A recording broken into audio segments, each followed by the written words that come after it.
Happy Thursday, everyone. I am battling bronchitis this week, so I apologize if I cough throughout the video. Please hang in there with me.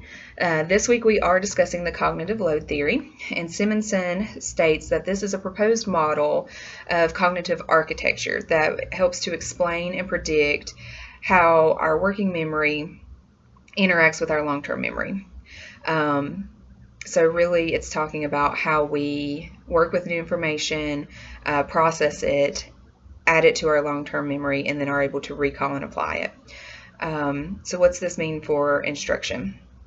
Well, Howard Solomon proposes that from an instructional perspective, any information contained in instructional material must be first processed by learners in their working memory.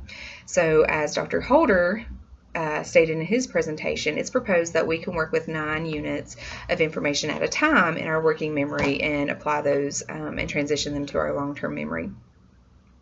Howard also states that for schema acquisition to occur, which is building our framework for the knowledge and the foundation, really our foundational information, for this to occur, instruction must be designed to reduce a student's working memory load. This theory is concerned with the techniques that reduce the memory load in order to facilitate changing this information into long-term memory, as it is associated with the schema acquisition.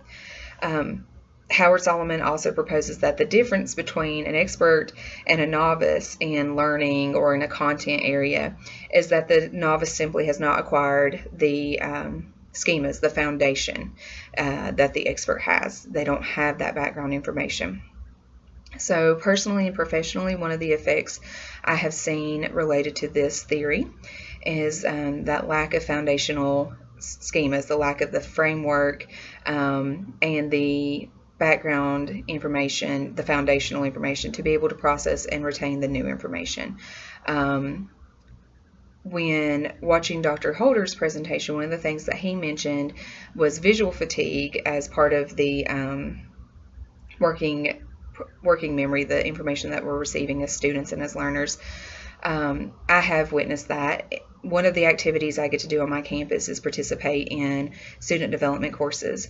One of the activities we do with them is to help them identify their learning style on the purpose of building study skills.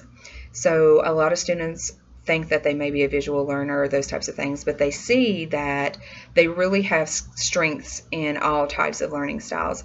And they're kind of surprised when they think that they're a visual learner, but then they're not retaining the information as well. And I think it goes back to the effect of they lacked that foundation. Also, I have seen this with nursing students. They lack the foundational science schemas or the math schemas and are not able to process that information as quickly once they enter the nursing program because they're playing catch up. They're having to build those new foundations. So those are just some of the ones that I have personally witnessed and worked with students on. I do find it very interesting to talk to students about that, about building up those schemas and being able to process this information. Thank you all so much. I hope you're having a great week.